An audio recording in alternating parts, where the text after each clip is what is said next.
예, 5월은 가정의 달이라고 그러죠. 가정의 달.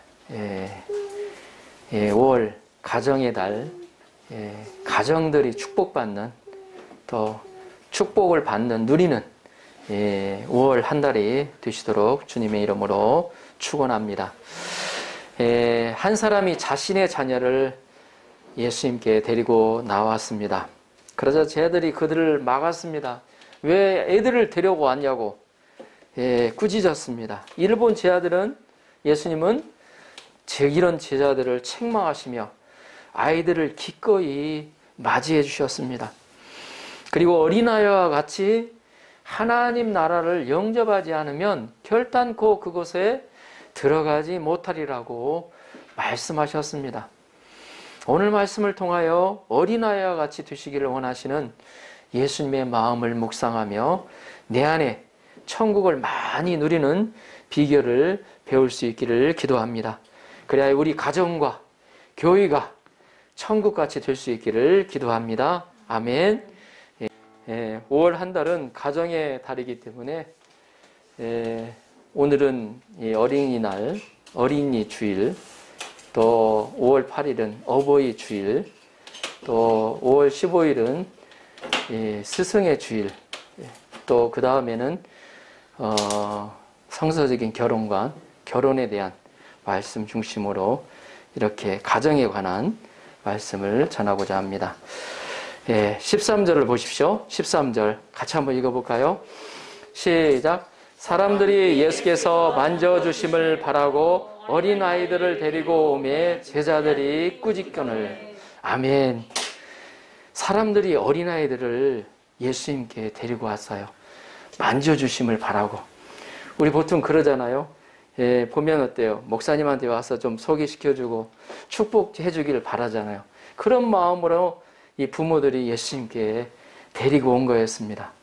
예수님의 사랑을 받고 예수님의 축복을 받기를 그들이 원했어요. 그래서 부모들은 자녀들을 그리스도께로 데리고 가서 예수님의 축복을 받도록 힘써야 합니다.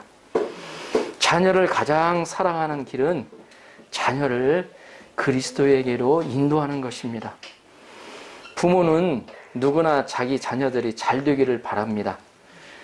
부모들은 자기 자녀들이 잘 되도록 하기 위해 어릴 때부터 저희 부모님도 그러셨지만 허리가 휘어지도록 일하며 교육을 시키고 온갖 정성을 기울입니다. 또 우리나라 부모들은 또 남달리 자녀 교육에 대한 열성이 강하죠.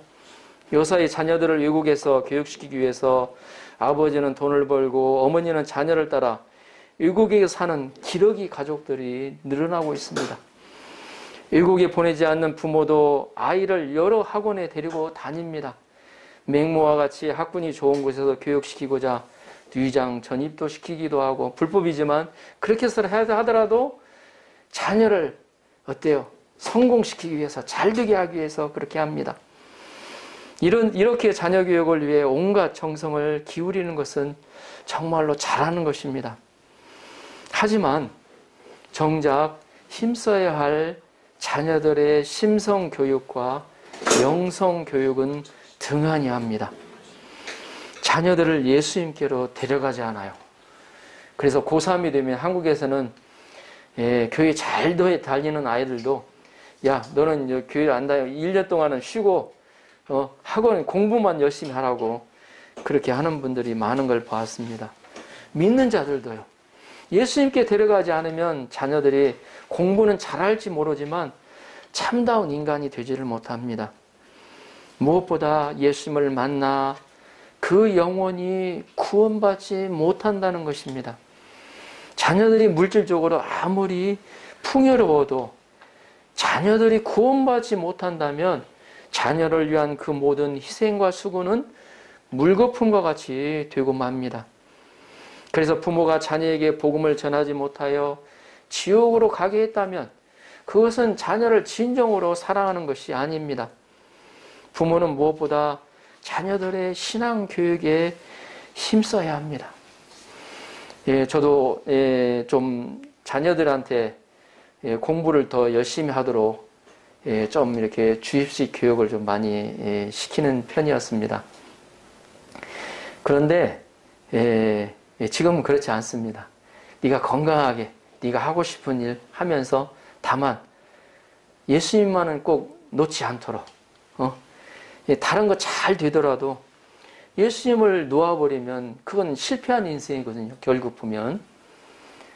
그래서 물론 성공하면 좋지만 예수님 빼놓고 성공하는 인생들이 저는 제일 위험하다고 생각을 해요. 성공을 한 사람들이 대개 보면 겸손하지가 않습니다. 예수님 만날 기회가 줄어들어요. 주님이 어때요? 은혜를 주시지 않으면 만나기 힘들어요. 자녀들을 학원이나 과외 선생보다는 성경 선생에게로 데리고 가서 그리스도를 인격적으로 만나고 그리스도의 축복을 받도록 힘써야 합니다. 하나님의 복을 받아야 잘 살 수 있다고 가르쳐야 합니다. 그렇게 하는 것이 자식들을 가장 잘 돕는 일입니다. 부모가 믿음으로 자녀들을 예수님께로 데리고 가면 예수님은 이를 기뻐하시고 기쁨으로 영접해 주시고 축복해 주십니다. 오늘 말씀을 통해서 그걸 실제로 보여주셨어요. 예수님이요. 그리고 자녀들을 예수님께 데려가는 것은 예수님을 존경하고 예수님을 배우라는 의미도 있습니다. 이것이 유대인의 교육 방법입니다. 유대인들의 자녀 교육은 아주 유명하죠. 자녀 교육은 아주 유명한데 유대인들은 회당을 먼저 짓고 그 주위에 자신의 집을 짓습니다. 그래서 그들은 회당 중심의 교육을 한다고 그래요. 그래서 어떤 유대인 학교는 오전에는 율법과 탈무드만 가르칩니다. 다른 거 안 가르쳐요. 율법과 탈무드만 가르쳐요. 여기서 지혜와 창의력이 나온다고 믿습니다. 노벨상을 받은 사람의 정확한 제가 그 데이터를 모르겠는데 쯔짐상 한 몇 프로 정도 될까요? 유대인이 전체 노벨상 받은 사람 중에서 제가 보기엔 한 40% 이상은 되지 않을까 하는 생각이 듭니다. 유대인들은 자녀에게 어른들에 대한 존경을 가르칩니다. 현재 살아있는 사람 가운데 이 사람을 본받고 존경하라고 가르칩니다. 귀한 손님이 오면 아이를 데리고 가서 이런 어른을 본받으라고 소개한다고 합니다. 예수님께 데리고 온 사람도 예수님을 본받으라고 데리고 온 것입니다.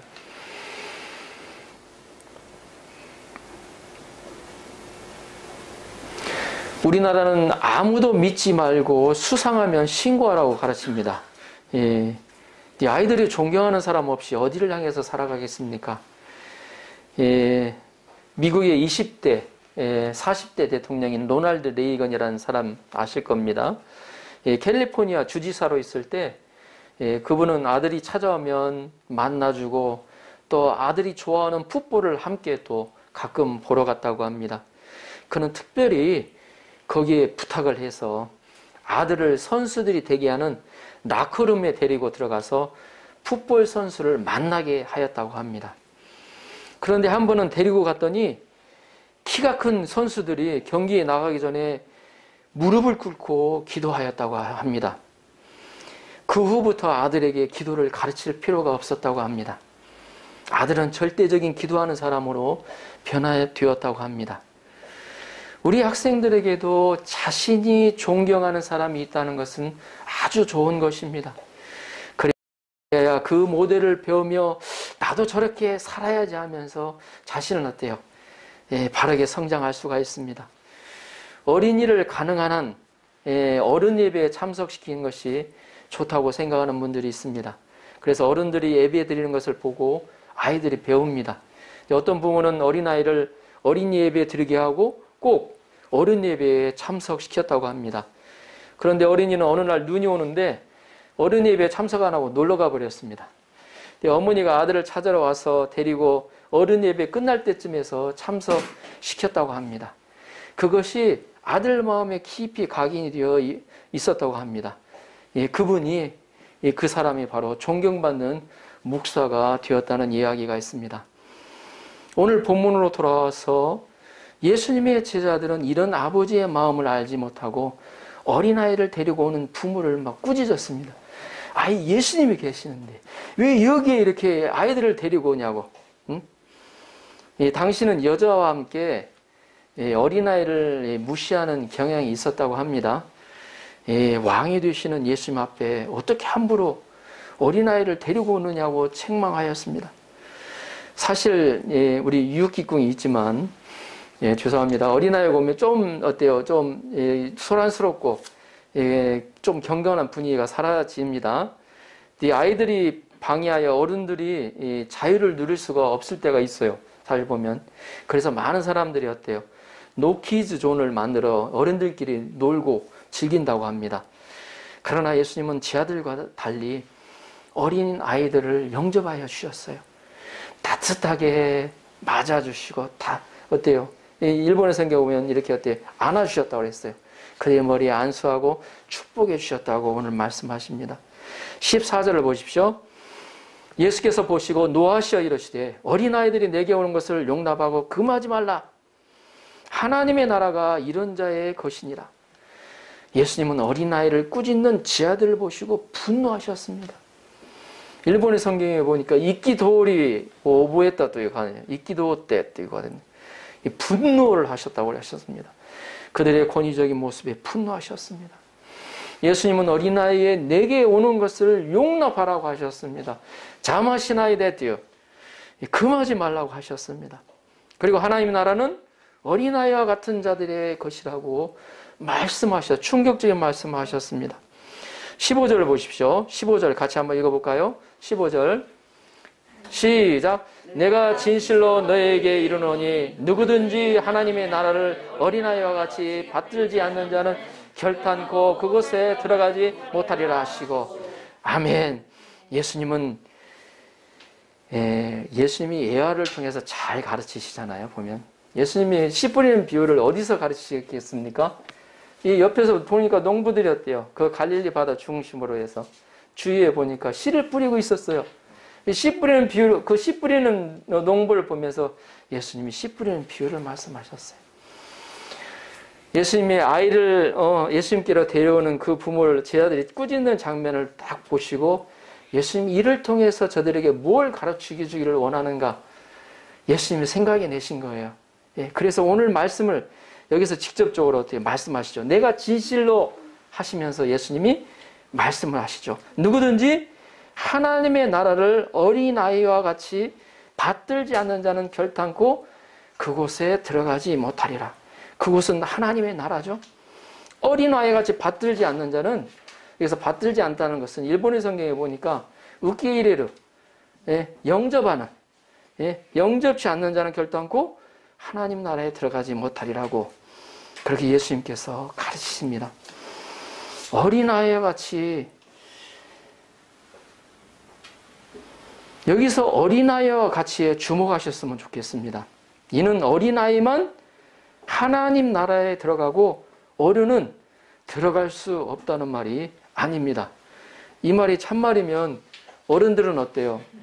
가장 불행한 사람들이 되죠? 그러나 그런 말이 아니고 다만 어른이지만 어린아이와 같은 자세가 필요하다는 것입니다. 물론 우리가 인격적인 면에서는 어린아이의 티를 벗고 어른처럼 성숙해져 가야 합니다. 그러나 태도 면에서는 어린아이를 배워야 한다는 것입니다. 어린아이가 예수님을 받드는 것처럼 우리도 예수님을 받들어야 합니다. 그런 면에서 어린아이는 우리 어른들의 선생입니다. 우리는 어린아이들을 키우며 아이들에게 배워야 합니다. 그러면 어린아이에게서 우리가 배워야 할 것이 무엇입니까? 우리는 먼저 어린아이의 겸손을 배워야 합니다. 이 어린아이는 매우 겸손해요. 어떤 점에서 그러냐면 어른과 어린아이가 외국에 가면 어른은 어린아이의 외국어 습득 능력을 따라갈 수 없다고 합니다. 이런 아이가 말을 배울 때는 호기심이 가득한 눈으로 이게 뭐예요? 이게 뭐예요? 우리 유키군 그러죠. 이게 뭐예요? 이게 뭐예요? 계속 질문하잖아요.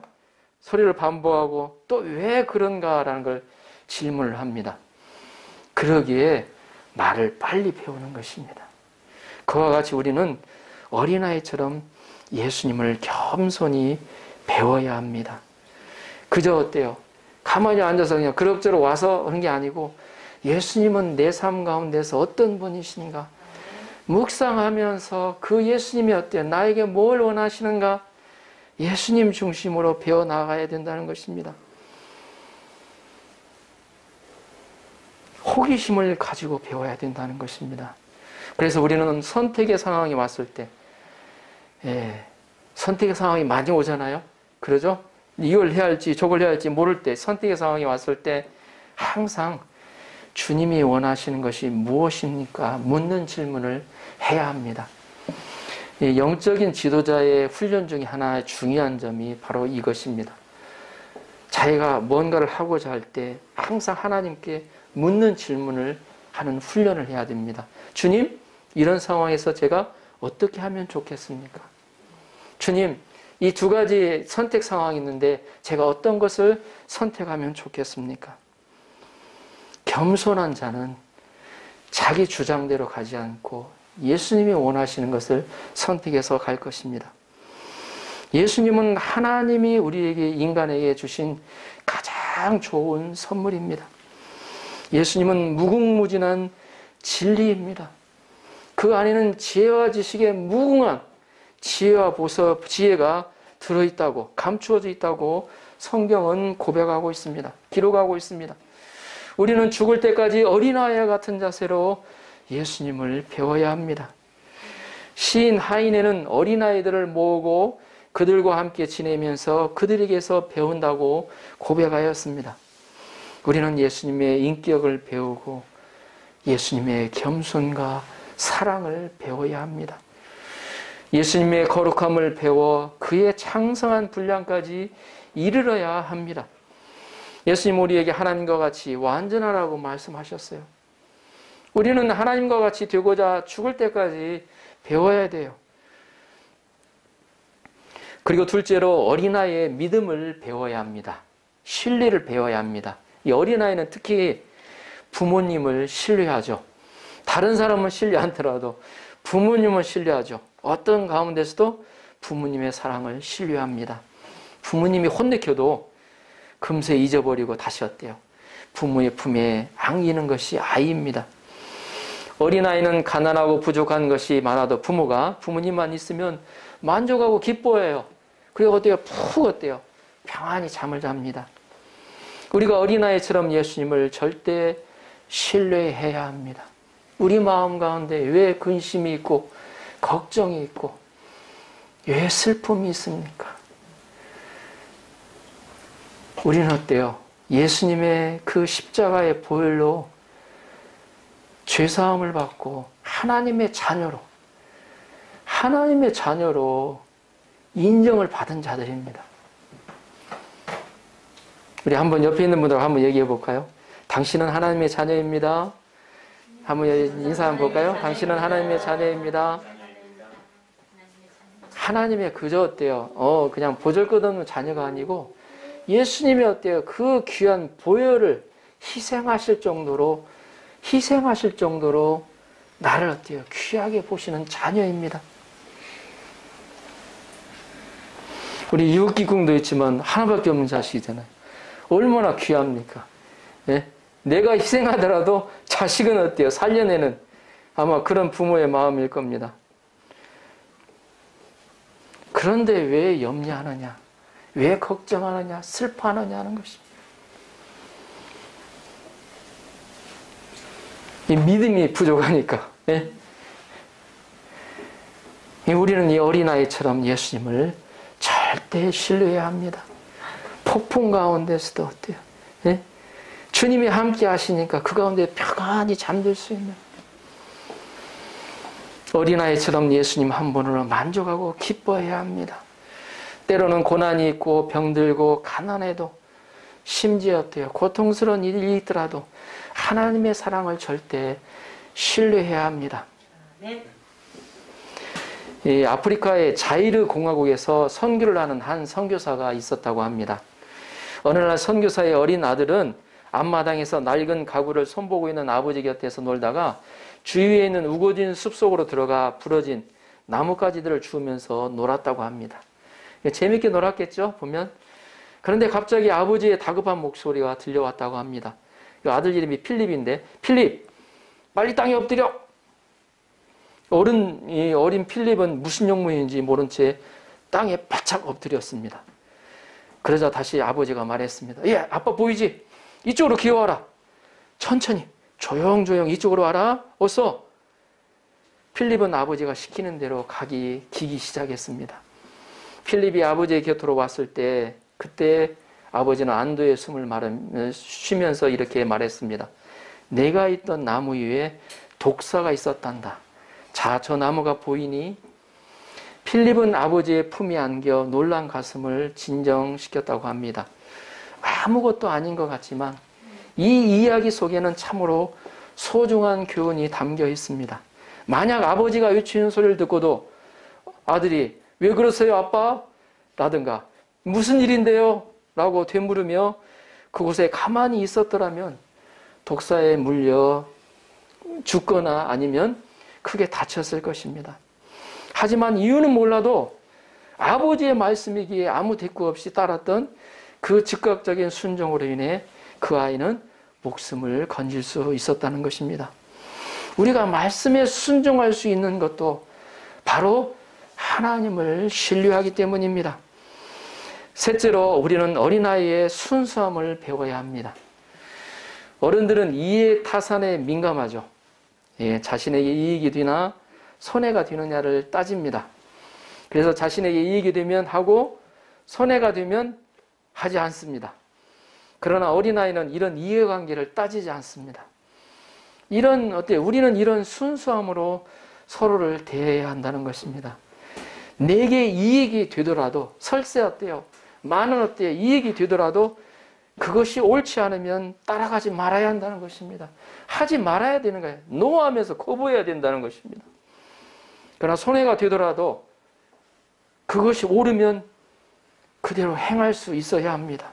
예스하면서 손해가 되더라도. 하나님의 나라는 순수한 나라입니다. 우리는 이해관계를 떠나서 순수한 마음으로 대하는 것을 배워야 합니다. 어느 목사님의 간증이에요.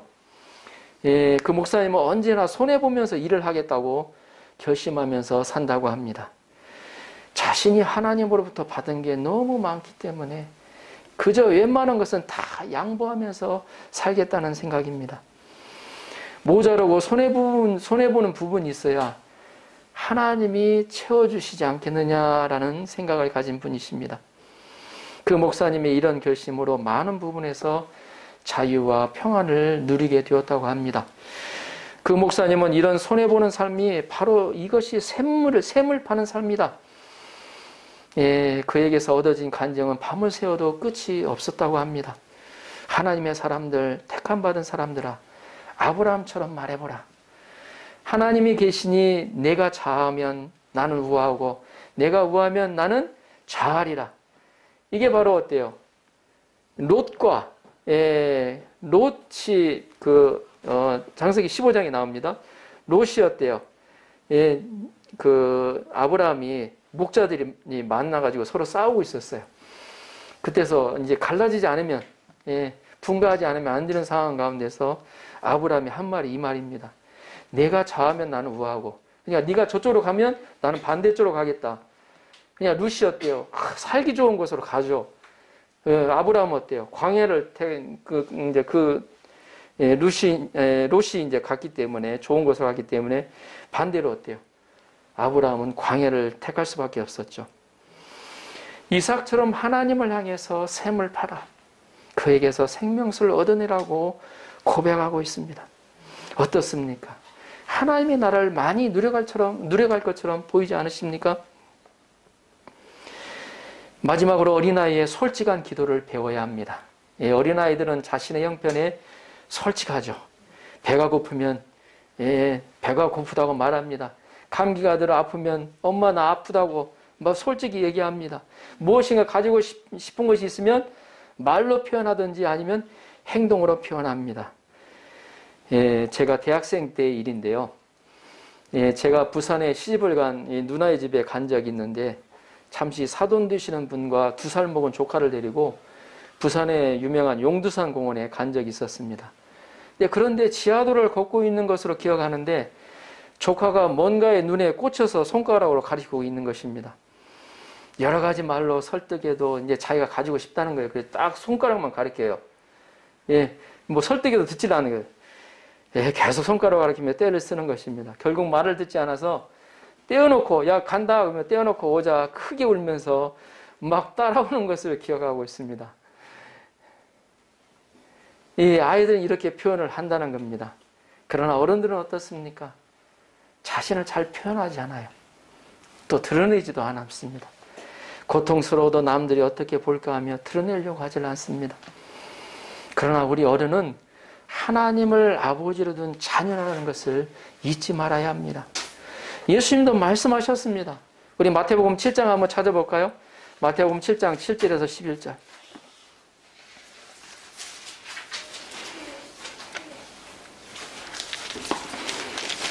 7장 7절에서 11절까지 우리 천천히 한번 같이 한번 읽어볼까요? 신약 10페이지입니다. 신약 10페이지, 제 성경으로는 10페이지네요. 마태복음 7장 7절에서 11절까지 11절까지 같이 한번 읽어보겠습니다. 시작. 구하라 그리하면 너에게 주실 것이요 찾으라 그리하면 찾아낼 것이요 문을 두드리라 그리하면 너에게 열릴 것이니 구하는 이마다 받을 것이요 찾는 이는 찾아낼 것이요 두드리는 이에게는 열릴 것이니라. 너희 중에 누가 아들이 떡을 달라 하는데 돌을 주며 생선을 달라 하는데 뱀을 줄 사람이 있겠느냐. 너희가 악한 자라도 좋은 것으로 자식에게 줄 줄 알거든 하물며 하늘에 계신 너희 아버지께서 구하는 자에게 좋은 것으로 주시지 않겠느냐. 아멘. 우리가 어린아이와 같이 하나님은 우리에게 좋은 것으로 주실 수 있는 전능하신 분이십니다. 한 곳 더 한번 찾아볼까요? 이번에는 구약 예레미야 29장 예레미야 29장 한번 찾아보겠습니다.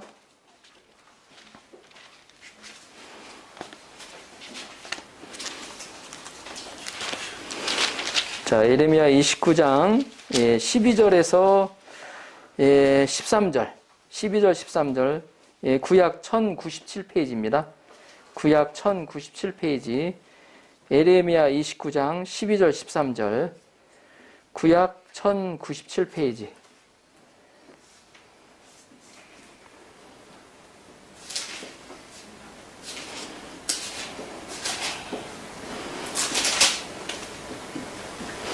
(1097페이지) 찾으셨어요?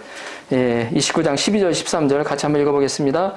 너희가 내게 부르짖으며 내게 와서 기도하면 내가 너희들의 기도를 들을 것이요 너희가 온 마음으로 나를 구하면 나를 찾을 것이요 나를 만나리라. 아멘. 우리가 어린아이와 같이 솔직하게 구하고 찾고 두드리는 것을 통하여 그 하나님을 만나는 축복이 넘치기를 기도합니다. 아멘. 어린아이의 모습을 잘 아시는 예수님은 아이들에게 어떻게 하셨습니까? 16절을 보십시오. 그 어린아이들을 안고 그들 위에 안수하시고 축복하시니라. 예수님은 어린아이를 영접하고 안수하고 축복하여 주셨습니다. 예수님은 어린아이 하나를 어때요? 꼭 끌어안아 주셨습니다.